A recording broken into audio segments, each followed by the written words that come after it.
septembre 2012, avec votre femme Myriam, vous décidez de mettre votre maison en location. Et vous avez décidé de vivre en camping-car pour pouvoir suivre votre fille qui poursuit des études dans le milieu équestre. Donc vous voulez la suivre un petit peu dans ces... Voilà, tous ces stages, on peut se déplacer comme je suis cardiaque. Avec le camping-car, nous ça nous arrangeait, donc on faisait beaucoup moins de kilomètres aussi. Bien sûr. Le locataire choisi par vous-même n'a jamais payé le loyer convenu de 650 €. Donc à un moment donné, vous l'avez appelé, comment ça s'est passé? Un mois après, j'ai demandé s'il allait payer. Lorsqu'il est venu, il m'a donné tout de suite 200 €. Il m'a fait voir les preuves comme quoi il avait l'APL. Il y avait 4 enfants sur Grenoble. Il y avait l'APL. Il y avait ses fiches de paye. Donc pour nous, le loyer qu'il nous donnait, ça remboursait la maison. Et nous, on pouvait s'acheter le camping-car. Et comme j'ai 65 ans, que je suis cardiaque, j'ai dit pour les dernières années, ma femme en plus, elle est en invalidité deuxième catégorie. J'ai dit, on va profiter de notre vie un petit peu, puis de vivre. Et en même temps, on suit notre fille dans ses études d'équestre. Et la suite, nous la racontons maintenant dans ce reportage. Et vous allez voir comment tout ceci s'est terminé. Mais surtout, vous allez voir dans quel état le locataire a laissé l'appartement. Regardons, nous partons tout de suite maintenant sur TMC. Nous sommes dans le centre, dans le Cher, et c'est parti. Voici maintenant le reportage pour Sans Aucun Doute. Tapisserie arrachée, porte taguée, trous dans les murs. Il m'a tout démoli et j'ai de la haine. René et Myriam ne pensaient pas retrouver leur maison dans cet état après sa location. On a connu à faire, puis on s'est fait avoir. La famille ne peut plus payer les réparations. Elle est désormais surendettée. Je suis écœurée en fait.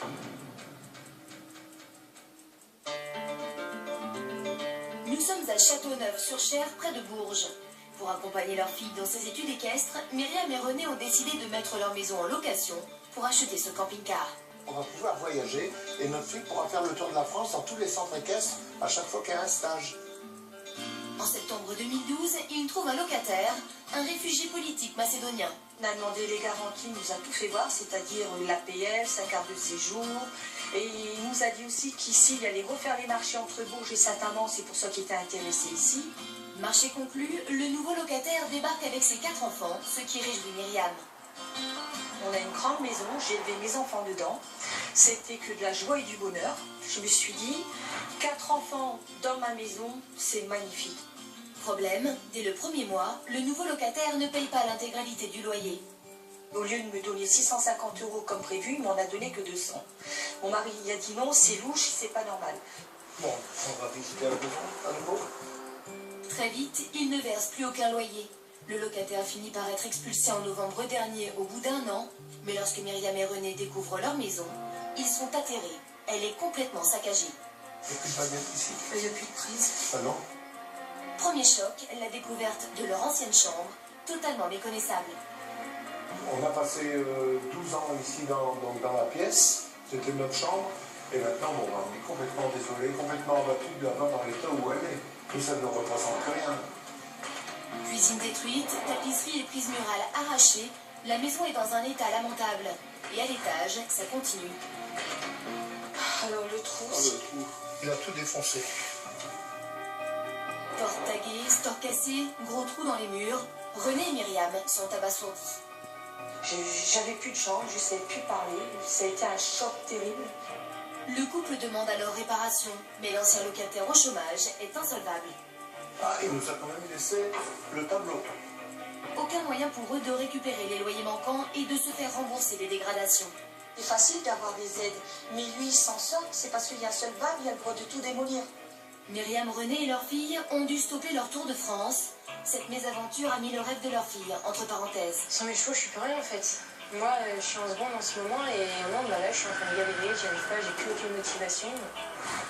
En attendant de rénover leur maison, ils ont été obligés d'en louer une nouvelle. Oh, c'est bien, vous avez bien gardé la maison? Aujourd'hui, ils n'arrivent plus à payer les différents crédits ainsi que ce nouveau loyer. Ils sont surendettés. Quand la banque elle nous a fermé les comptes, on s'est retrouvés sans avoir 1 € dans nos poches. On n'avait plus rien. Conséquence, ils ont dû stopper la procédure judiciaire engagée contre leur locataire. On n'a même plus de sous pour continuer les poursuites. C'est pas normal. On devrait avoir la loi gratuitement, le huissier gratuitement, un avocat gratuitement. Mais là, on doit tout payer. Aujourd'hui, Myriam et René sont dos au mur. Ils comptent désormais sur la solidarité des gens et des entreprises locales pour réhabiliter leur maison. Ce qu'on voudrait, c'est retrouver notre maison, pouvoir la réinstaller dans notre vie, mais au moins retrouver une vie normale.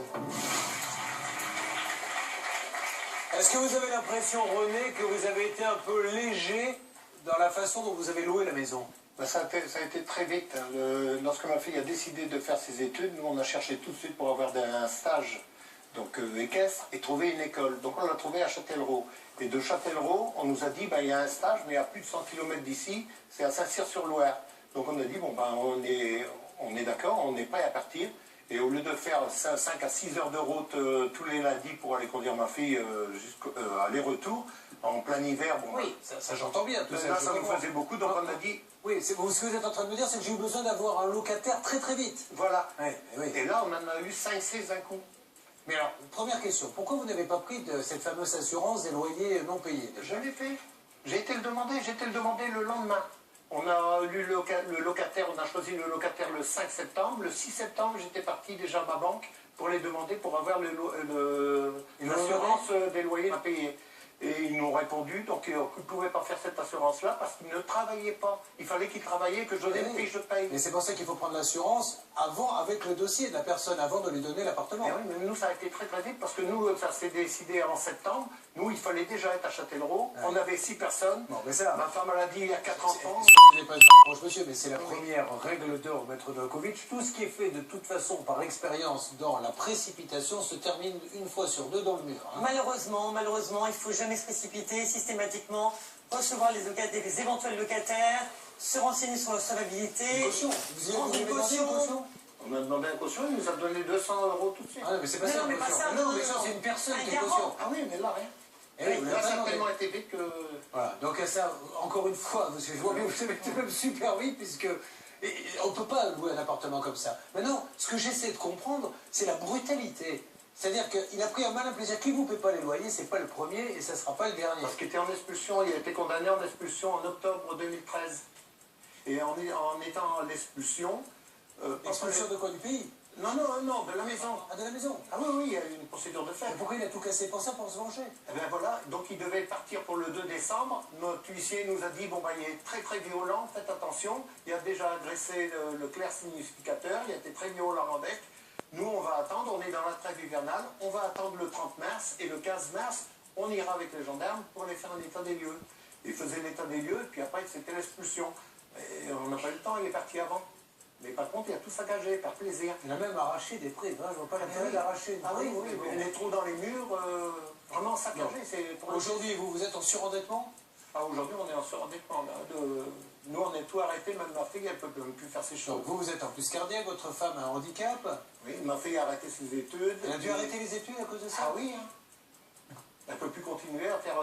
C'est pour ça qu'on voulait lancer un appel aujourd'hui, peut-être à quelques personnes qui pourraient venir vraiment nous donner un coup de main pour... alors, c'est pas des travaux pharaoniques, hein, c'est remettre en état, mais vous n'avez plus un centime Et aujourd'hui. le pire, c'est que l'assurance, on a une assurance vandalisme, et cette assurance, j'ai été demandé pour le vandalisme, on m'a dit non, c'est locataire-bailleur, donc il n'y a pas de vandalisme. Alors, maître Novakovic. Oui, parce qu'en fait, là, on est vraiment dans le ressort pénal, si vous voulez. En fait, ils peuvent très bien déposer demain une plainte pour détérioration et dégradation des biens d'autrui. Là, la vengeance, il n'y a même pas besoin de la prouver en matière pénale. Il suffit simplement de prouver l'acte volontaire de destruction. Donc, bien sûr, vous pouvez déposer cette plainte. À ce moment-là, monsieur le procureur de la République va enquêter. Soit il instruit, soit il décide de ne pas instruire, mais dans tous les cas, vous pourrez aller jusqu'au bout de votre action par le biais du doyen des jeux d'instruction. Mais il ne faut pas s'arrêter là, parce que si cette personne est condamnée, parce qu'elle sera condamnée, c'est obligatoire, compte tenu des faits effectivement évoqués. Et donc, à ce moment-là, le juge de la mise à l'épreuve dans le cadre d'une correction pénale pourra surveiller le bon règlement de la dette. En attendant. Plus tard. Mais en attendant, On va lancer un appel à des gens qui voudraient pendant quelques jours donner un coup de main. Alors, très rapidement, donnez-moi une liste de choses à refaire exactement. Ah ben, il y a l'électricité, il y a les portes-fenêtres. La porte-fenêtre est complètement brisée. On a dû mettre des barres en travers pour la sécuriser.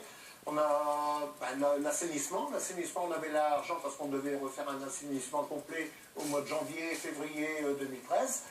tout l'argent est parti là-dedans, donc c'est une maison insalubre. Et à chaque fois que je téléphonais à l'assistante sociale me disait, moi je ne peux rien faire. Donc elle s'occupait de la famille, mais elle laissait la famille dans une maison insalubre. Parce que de février, depuis que j'ai envoyé le dernier recommandé, ça a traîné jusqu'au mois de... On lance l'appel pour vraiment essayer d'aider ce monsieur. On va essayer de faire feu de tout bois, Bernard, pour appeler à droite, à gauche, pour essayer de vous trouver des bonnes volontés, pour retaper sans faire un palais, simplement qu'il puisse y vivre, puisque là ils sont en surendettement. Monsieur est cardiaque, sa femme est handicapée, la fille a arrêté ses études, malheureusement, la pauvre, parce que maintenant il n'y a plus d'argent. Donc c'est pas pharaonique, c'est des petits travaux, mais il faut qu'on arrive à trouver quelques bonnes volontés. Vous êtes dans quelle ville ? Châteauneuf-sur-Cher. À Châteauneuf-sur-Cher, essayons de nous mobiliser tous ensemble et appelez-nous, le numéro s'inscrit maintenant sur votre téléviseur. On va essayer de recueillir toutes les bonnes volontés pour voir si on peut avancer vraiment dans ce dossier et que ça serve de leçon à tout le monde. Vous voyez, maintenant c'est fini par les temps qui courent, malheureusement. On demande un garant, on demande aussi une garantie des loyers impayés. Mais avant de lui louer l'appartement, donnez-moi votre dossier, vous allez voir votre banque, est-ce que vous voulez bien l'assurer? Vous ne voulez pas, je ne peux pas lui louer. C'est malheureux, mais c'est comme ça, parce que c'est des drames, sinon la fin. Mais ce qui est dur aussi à comprendre, c'est que là, moi j'ai téléphoné à Grenoble où il habitait avant. Ouais.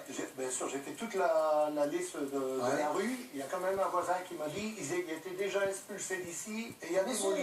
Évidemment. Ah oui, il avait déjà fait ça. Il a dû le faire déjà 10 fois. On nous a donné un petit peu d'APL pendant 3-4 mois. Et comme il ne payait pas les reliquats, enfin le restant du loyer, il nous a enlevé l'APL. Ça fait qu'on n'avait plus d'APL du tout. Donc on avait la maison à payer, on avait le camping-car, on avait les études. C'est un vrai récidiviste qui est dans la nature actuellement. Ah non, maintenant on sait où c'est qui est. Il a reloué une nouvelle maison privée et il va recommencer la même chose. D'où la plainte très rapide, parce que là du coup ils vont très rapidement. Elle a été déposée par un juriste. Ça marche. Maître Novakovic va vous expliquer s'il le faut tout à l'heure en antenne comment faire pour que ça aille plus vite. D'accord, j'ai lancé l'appel, je vous promets d'essayer de vous donner des nouvelles, je ne vous garantis rien, mais en tout cas il faut que tous ensemble on arrive à vous aider. Ok? Je vous remercie beaucoup. On accompagne ce monsieur, merci. Merci à toute l'équipe. C'est scandaleux mais ça existe.